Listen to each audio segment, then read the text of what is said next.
இன்றைக்கி பன்னீர் 65 எப்படி பண்ணுறதுன்னு பார்க்கலாம். ஒரு கிண்ணத்தில் கெட்டி தயிர், தனி மிளகாத்தூள், கரம் மசாலா தூள், கொஞ்சம் உப்பு எல்லாத்தையும் போட்டுட்டு கலந்து வச்சுட்டு கூடவே கடலை மாவு இல்லாட்டி கார்ன்ஃப்ளவர் மாவு எது வந்தாலும் ஓகே தான், கொஞ்சம் போட்டு நல்லா மிக்ஸ் பண்ணி வச்சுங்க.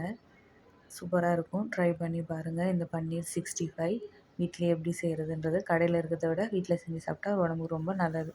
இப்போ கட் பண்ணி வச்சுருக்க பன்னீர் பீஸ் எல்லாத்தையும் இந்த மசாலாவில் போட்டு நல்லா கலந்துட்டு ஒரு அரை மணி நேரம் அப்படியே ஊற வச்சிடணும். அப்போ தான் அந்த புளிப்புலாம் உள்ளே இறங்கும், காரம் உப்புலாம்.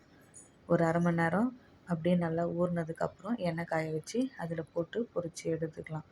இப்போ இது அப்படியே ஊறட்டும். ஒரு அரை மணி நேரம் கழித்து திருப்பி இது பண்ணலாம்.